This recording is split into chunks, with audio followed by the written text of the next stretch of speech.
थप्पड़ ये सबको याद है।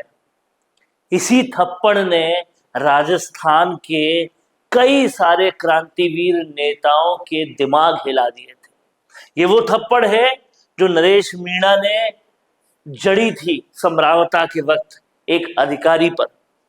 मुद्दा भी जेन्युइन था, लेकिन उसके बाद जो हिंसा हुई उसको लेकर नरेश मीणा को जेल जाना पड़ा और जेल में नरेश मीणा को सशर्त जमानत मिली थी कि अगर आप इन शर्तों को मानोगे तो जमानत मिलेगी। शर्त ये थी कि पब्लिक में वापस कोई आउटरीच नहीं करोगे, बहुत सारी इस तरह से शर्तें थी।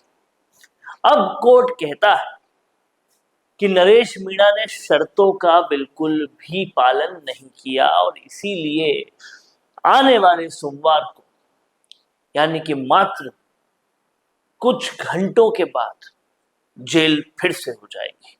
अब इसको लेकर बहुत जबरदस्त माहौल बना हुआ है और सबसे बड़ी बात जो इस माहौल में कही जा रही है वो ये कही जा रही है कि नरेश मीणा के साथ भी वही होगा जो जगन गुर्जर के साथ हुआ था और इसीलिए उसको जेल भेजा जा रहा है। ये बात कई सारे समर्थक कह रहे हैं, ये बात गुंजायमान हो रही है। लोग ये भी कह रहे हैं कि ले जाके दिखाओ नरेश मीणा को जेल। लाखों लोग खड़े हो जाएंगे रास्ते में। और यहीं तक भी नहीं, इसके अलावा ये भी हो रहा है कि जगन गुर्जर की जिस तरह से हत्या हुई थी, ऐसी कोई साजिश रची जा रही है, ये भी इनका दावा है। यहां तक कि नरेश मीणा के लिए वो गांव के लोग, जो झालावाड़ के पास गांव था जहां के सारे बच्चे जो हैं, कई सारे बच्चे स्कूल की छत गिरने की वजह से उनकी जान चली गई थी, जिनके लिए नरेश मीणा ने अनशन किया था, उन बच्चों के माँ बाप ये कह रहे हैं कि अगर नरेश मीणा को जेल भेजा, हम आमरण अनशन पे बैठ जाएंगे।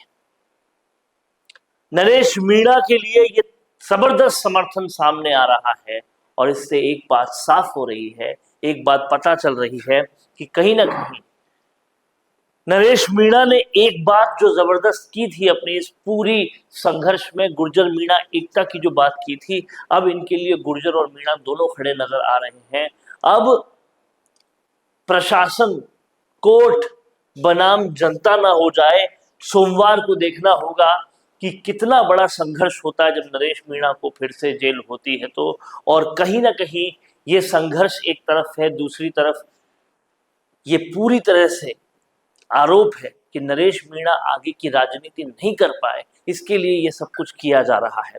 अब असल में इसके पीछे षड्यंत्र क्या है ये तो आने वाला वक्त बताएगा, बट ये बात साफ है कि नरेश मीणा ने जो 3 इलेक्शन लड़े, तीनों में बम्पर वोट भाजपा कांग्रेस दोनों के काटे और कहीं ना कहीं इसको लेकर दोनों ही बड़ी पार्टियां जो है वो नरेश मीणा को नहीं चाहती कि नरेश मीणा फिर से कभी भी इलेक्शन लड़े और इसी के लिए कहीं ना कहीं ये सब कुछ हो रहा है। ऐसे बड़े आरोप लगाए जा रहे हैं। आपका क्या कहना है? क्या नरेश मीणा को हरवाने की ये बम्पर साजिश हो रही है? क्या नरेश मीणा को कभी भी राजनीति में वापस नहीं आने देने की ये बड़ी साजिश हो रही है? लिख डालिए कमेंट बॉक्स में। देखते रहिए संवाद, क्योंकि ये संवाद है भारत का, भारत के लिए। नमस्कार। 90% बिजनेस यही गलती कर रहे हैं। आप भी नहीं लाए ना अपने बिजनेस को ऑनलाइन, और इसी वजह से सालों तक मेहनत करने के बाद भी वो रिजल्ट्स नहीं मिले जो मिलने चाहिए थे। क्योंकि राज सिर्फ अच्छे प्रोडक्ट का नहीं है, राज है लगातार दिखने का। क्योंकि आज के दौर में ना लोग बहुत स्मार्ट हो गए हैं और इस डिजिटल दौर में सबसे पहले आपका सोशल मीडिया देखते हैं, उसके बाद ही आपसे खरीदते हैं। लेकिन सोचिए, अगर आपके पास हर हफ्ते प्रोफेशनल वीडियो हो, अगर आपके ब्रांड की कहानी रोज रोज नए लोगों तक नए नए तरीके से पहुंचे, अगर आपका बिजनेस भी लोगों के फीड में बार बार दिखाई दे, तो क्या होगा? यही काम कर रहा है मिशी मीडिया सॉल्यूशंस। हम सिर्फ वीडियोस नहीं बनाते, हम आपके बिजनेस को लोगों के दिमाग में जगह दिला देते हैं। स्क्रिप्ट से लेकर high quality shoot and editing तक सब कुछ प्रोफेशनल तरीके से। अगर आप भी जानना चाहते हैं कि आपके बिजनेस के लिए कौन सी कंटेंट स्ट्रैटेजी काम करेगी, तो ये भी हम आपको बताएंगे। और तो और हमारे 8 लाख से भी ज्यादा फॉलोअर्स और सब्सक्राइबर्स के बीच में प्रमोट भी करेंगे, वो भी बिल्कुल फ्री में। तो अभी डीएम करें, ग्रो कीजिए हमारे साथ और जानिए आपका ब्रांड कितना आगे जा सकता है।